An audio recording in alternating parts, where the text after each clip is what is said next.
Olá, amigos, tudo bem com vocês? Espero que estejam todos bem. Enquanto eu retiro a minha máscara para a nossa aula de hoje, vamos verificando se estamos com o nosso material: lápis, caderno e borracha. Em nossa última aula, contamos com a presença da professora Renata e, junto com ela, aprendemos um pouco mais sobre a importância dos alimentos como nutrientes para a nossa saúde, algumas estratégias de leitura sobre o patrimônio imaterial.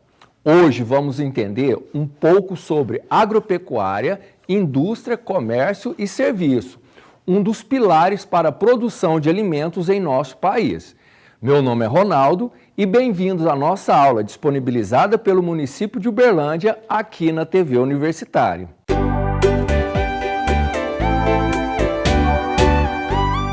Antes da gente começar o nosso assunto, eu gostaria de convidar todos vocês para assistir agora uma apresentação do senhor Roberto Carlos Ferreira e sua filha Micaele Ferreira. Micaele é aluna do 5º ano lá na Escola Municipal Ladário Teixeira e eles vieram aqui hoje fazer uma apresentação para vocês.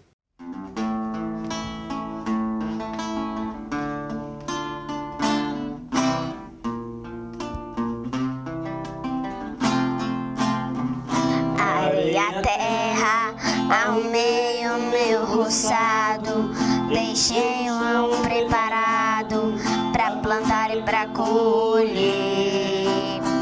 Vivo torcendo pra que as nuvens se alimentem toda a sede da semente.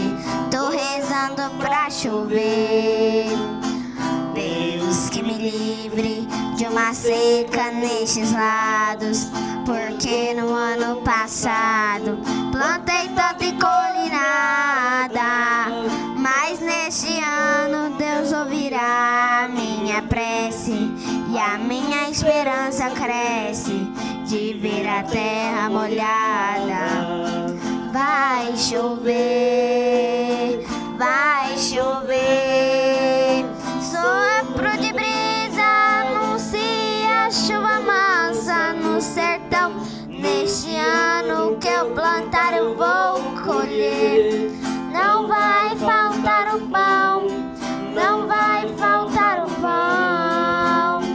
Vai chover, vai chover. Sopro de brisa anuncia chuva mansa no sertão. Neste ano que eu plantar eu vou colher. Não vai faltar o pão, não vai faltar o pão.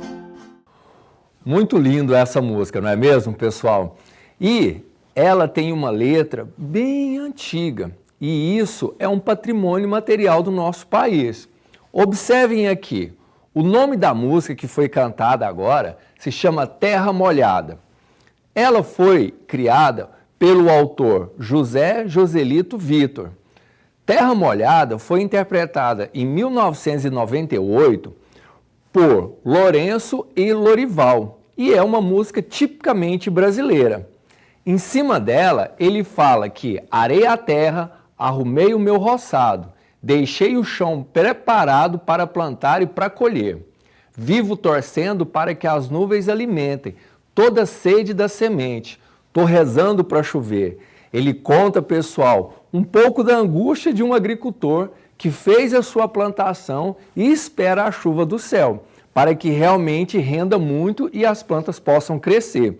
E é justamente sobre isso que nós iremos continuar falando hoje, sobre a agricultura.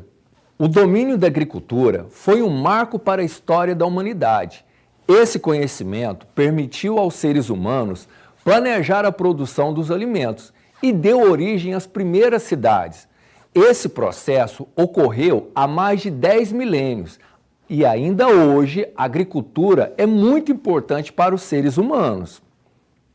Durante nossa aula de hoje, vamos refletir em cima de duas perguntas norteadoras. A primeira: atualmente a maior parte dos alimentos vem do campo. Como poderíamos nos alimentar se a agricultura não fosse conhecida? E a próxima? Qual a importância da agricultura para as sociedades humanas? Especialistas afirmam que os primeiros seres humanos surgiram há cerca de 200 mil anos atrás, lá na África. Eles não tinham território fixo e se mudavam constantemente. Por isso, são chamados de povos nômades. Esses povos viviam da caça e da pesca e da coleta de frutos e outros produtos da natureza. Partiam para novas terras em busca de alimentos ou de segurança quando eram ameaçados por outros grupos humanos. Eles fabricavam instrumentos com materiais retirados da própria natureza e os usavam para caçar, preparar comida, coletar alimentos e até mesmo lutar contra os seus inimigos. Eles habitavam em cavernas ou em moradias feitas por materiais retirados da natureza, peles, palhas, madeiras, entre outros. Nessa imagem, a gente observa essa partida. Inicialmente, o homem estava aqui, na região da África, no continente africano, e se espalhou pela Europa, vindo para a Ásia, para a Oceania e vindo também para a América do Norte e América do Sul. Então foi a saída desse povo aqui na África e espalhou-se pelo mundo todo. Muito legal, né? Acredita-se que esse processo começou há 70 mil anos atrás e durou pelo menos por 50 mil anos. Vamos entender agora o que é agricultura e pecuária? A agricultura é o conjunto de técnicas utilizadas para cultivar plantas com o objetivo de obter alimentos, bebidas, fibras, energia, matéria-prima para roupas, construções, medicamentos, ferramentas ou apenas para contemplação estética. A quem trabalha na agricultura chama-se agricultor. A palavra pecuária vem do latim pecus, que significa cabeça de gado. Portanto, fazem parte da pecuária a criação de bois, porcos, aves, cavalos, ovelhas, coelhos, búfalos. A pecuária ocorre geralmente na zona rural e é destinada à produção de alimentos, tais como carne, leite, couro, lã e etc. Com o passar do tempo, alguns povos nômades aprenderam a plantar cereais e frutas, além de domesticar animais para obtenção de alimentos e ajuda nos trabalhos agrícolas. Entre os anos de 12.000 a.C. e 9.000 a.C., na parte ocidental da Ásia, os seres humanos já praticavam a agricultura e a pecuária. Como não precisavam mais se locomover em busca de alimentos, alguns povos deixaram a vida nômade. A agricultura e a pecuária fizeram com que eles se tornassem pouco a pouco sedentários. Sedentários, neste contexto, pessoal, significa que têm habitação fixa. Plantas e animais domesticados em uma região foram pouco a pouco sendo levados para outras regiões do planeta e ali cultivados e tratados. Foi assim que, depois de alguns séculos, alimentos originários da Europa, por exemplo, começaram a ser cultivados na América. E muitos alimentos americanos foram levados para a Europa e outros continentes. No mapa, é possível observar que os seres humanos não aprenderam a cultivar os mesmos alimentos em todos os continentes. Foi a partir desse sedentarismo que o homem começou a se organizar em pequenas aldeias e construindo suas moradias com mais resistência, como madeira, barro ou pedra. Neste mapa, eu consigo visualizar que, por exemplo, na América do Sul, nós plantávamos inicialmente batata, quinoa, tremoço, algodão de fibra, pimentão, batata doce. Aqui, na África, por exemplo, era plantado sorgo, arroz, ervilha e inhame. Alguns desses alimentos hoje fazem parte do nosso cardápio brasileiro, mas nem sempre foram plantados aqui na América do Sul. Esse processo ocorreu em várias regiões do mundo. Cada povo tinha sua forma peculiar de se interagir com a natureza. Uma outra criação neste período e que conhecemos hoje se chama números. Isso mesmo, pessoal. Os números foram criados diante da necessidade do homem, pois precisavam de uma forma de representar as quantidades. As primeiras representações numéricas apareceram em razão da necessidade de se fazer contagem dos animais. Por exemplo, os pastores soltavam seu rebanho pela manhã e contavam esses animais através de pedrinhas, que eram colocadas num saco. Para cada animal, usava-se uma pedra. Ao final do dia, ao buscar o rebanho, os pastores contavam de forma inversa, retirando do saco uma pedrinha para cada animal. Observem aqui o que era feito. Para cada ovelhinha no campo, era contado uma pedrinha. Se nós tínhamos, então, 4 ovelhinhas, era colocado no saquinho exatamente 4 pedrinhas. Nessa época, existiam outras formas de representação numérica, como nós em cordas ou risco feitos em ossos, sendo que cada região usava uma forma diferente.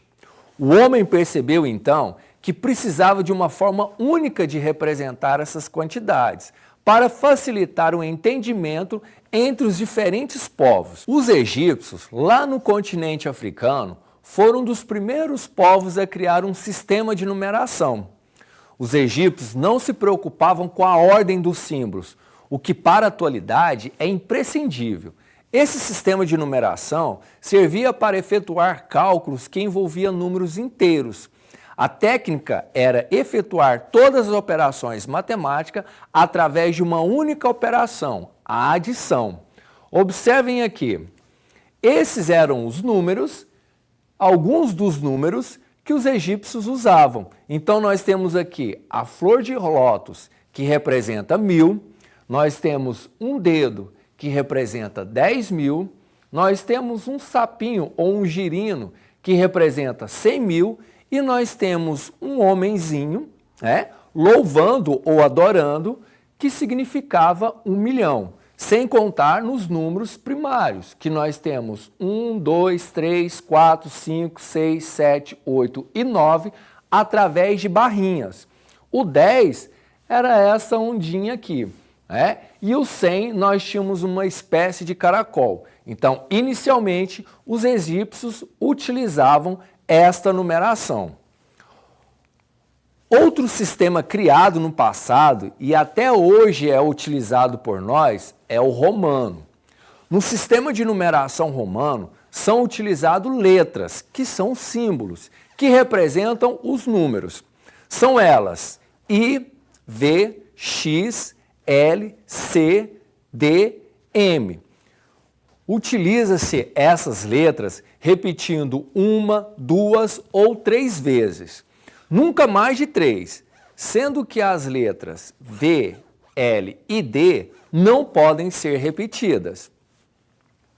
Observem o quadro. Nela, nós temos a representação dos números romanos. O I vale 1, o V vale 5, o X vale 10, o L vale 50, o C 100, o D 500 e o M 1000. Através desses símbolos, nós conseguimos formar alguns outros números que eram utilizados nos números romanos e utilizamos até hoje também.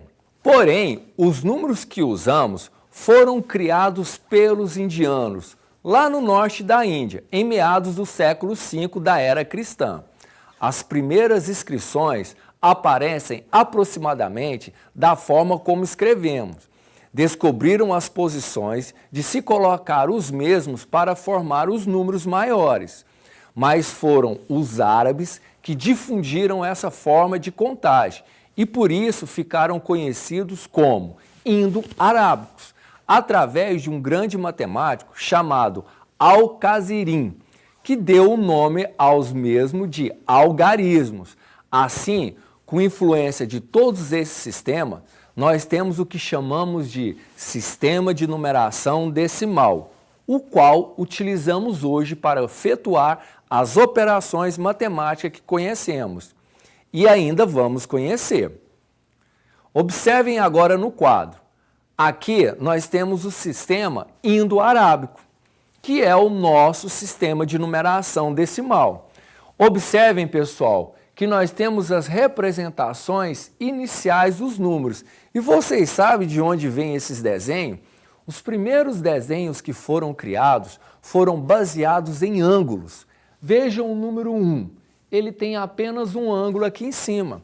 Observem o número 2, parece um Z, não é? Mas ele tem 2 ângulos.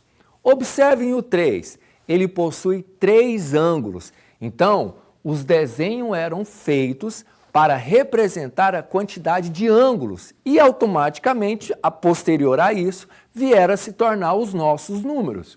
Observem o 4, nele podemos observar 4 ângulos, o 5, 5 ângulos. O 6, observem aqui, 6 ângulos. Olha o 7, 7 ângulos. E o 8 também tinha 8 ângulos. O 9, nós temos 9 ângulos. Esse era o desenho original do número 9.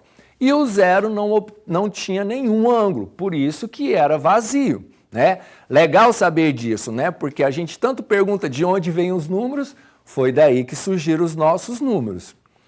O sistema de numeração decimal é de base 10, ou seja, utiliza 10 algarismos, símbolos, diferentes para representar todos os números formados pelos algarismos. Eles são 0, 1, 2, 3, 4, 5, 6, 7, 8 e 9. É um sistema posicional, ou seja, a posição do algarismo no número modifica o seu valor. Para fazer a leitura de números muito grandes, dividimos os algarismos em números em classe, blocos de 3 ordens, colocando um ponto para separar as classes, começando da direita para a esquerda. Vamos ver agora exemplos disso que eu acabei de falar? Observem aqui. Inicialmente, nós falamos sobre os algarismos. Então, nós temos como algarismos 0, 1, 2, 3, 4, 5, 6, 7, 8 e 9. Quando eu junto esses algarismos, eu consigo formar qualquer outro número. Olha só, bem pequenininho aqui do lado aqui, ó, 10.500. Eu utilizei o algarismo 1, o algarismo 0, o algarismo 5 para formar esse valor 10.500. Um outro exemplo, 1465. Eu utilizei o algarismo 1, utilizei o algarismo 4, o algarismo 6 e o algarismo 5.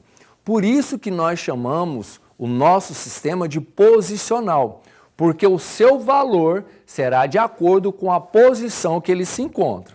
Observem aqui, eu tenho o valor 567, formado pelos algarismos 5, 6 e 7.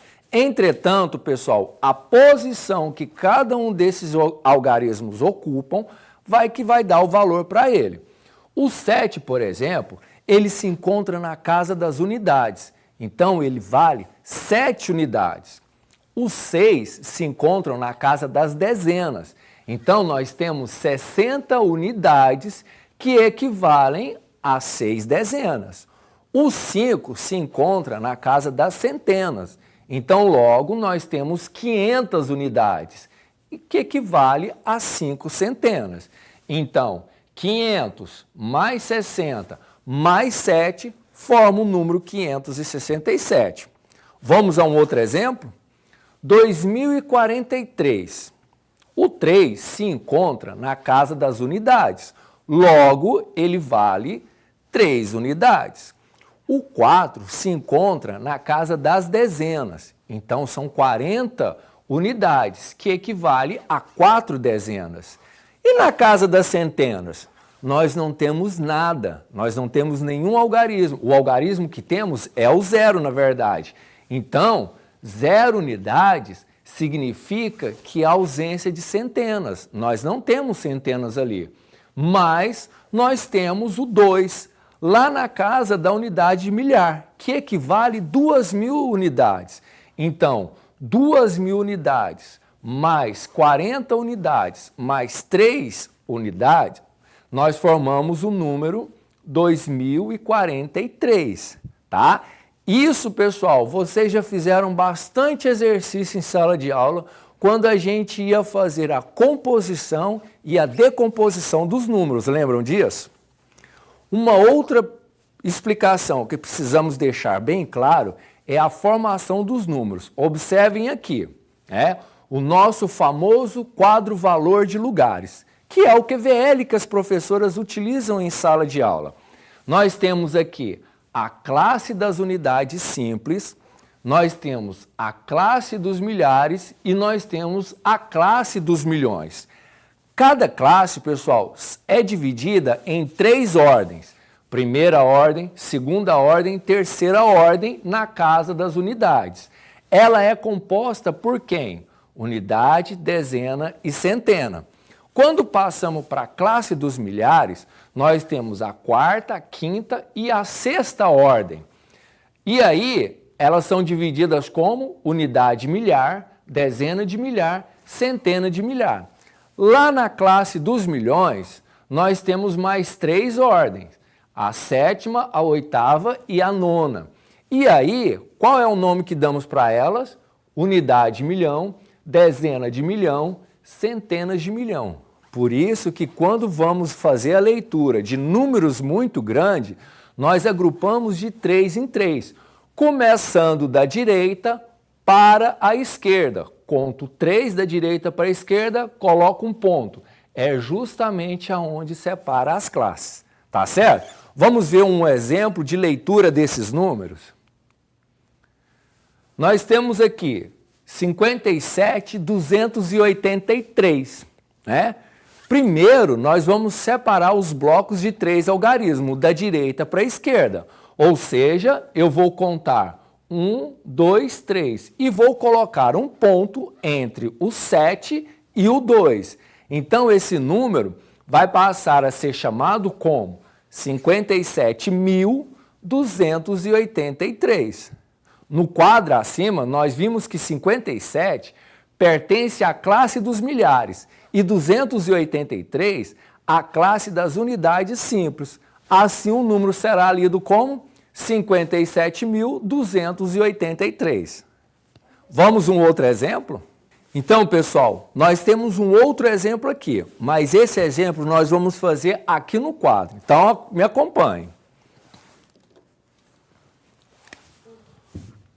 No exemplo, nós vamos escrever o valor 12, 8, 3, 9, 6, 9, 6. Lembram o que foi falado? A primeira coisa que devemos fazer é contar blocos de 3 algarismos, né? Começando da direita para a esquerda. Então, eu vou contar 1, 2, 3 e vou colocar um pontinho. Correto? Depois, 1, 2, 3 novamente e vou colocar um pontinho. Lembra que o nosso sistema ele está dividido em classes. Vamos observar novamente lá no quadro. Classe das unidades de milhares, classe das unidades, classe das unidades simples, classe dos milhares e classe dos milhões. Lembram disso? Então vamos observar. Os 3 primeiros se encontram na casa das unidades simples. Os outros 3 se encontram na classe dos milhares ou milhar. E os outros 2 ali? Em qual classe que eles se encontram? Na classe dos milhões. Logo, qual é a leitura que fazemos? 12.839.696. Legal, né, pessoal? Agora que entendemos um pouco como o sistema é dividido e um pouco de como fazer as leituras, Vamos fazer algumas atividades para ver se estamos todos bem com esse conteúdo? Então, pessoal, para que possamos ficar craques no sistema de numeração decimal, vamos fazer algumas atividades? Venham comigo. A primeira atividade que nós temos é essa daqui. A população de Corumbá, no Mato Grosso do Sul, é de 95.704 habitantes. O número de pessoas que moram em Corumbá, escrito por extenso, agora é com vocês, 95.704 habitantes, 95.074 habitantes, 95.740 habitantes, 95.070 habitantes. Qual a alternativa correta? Acertou quem disse? 95.704 habitantes, ou seja, alternativa A. Vamos à próxima? 4 amigos anotaram num quadro os pontos ganhos no jogo. André, 2.760, Bento, 2.587, Carlos, 2.699, Dário, 2.801. Qual menino fez mais pontos? Acertou quem disse que é a alternativa D, Dário, com 2.801 pontos.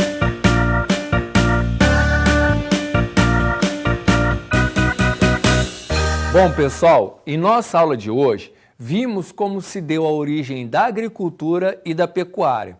Atividades essas fundamentais para a produção de alimento que tanto necessitamos para obter nutrientes e termos uma vida saudável. Também vimos que com isso o homem desenvolveu um sistema para quantificar sua produção. Sistema esse que usamos até hoje nos dias atuais. Façam as atividades disponibilizadas e não se esqueçam de anotar suas dúvidas e tirarem assim que for possível com o seu professor. Tenham um bom dia e até a próxima semana.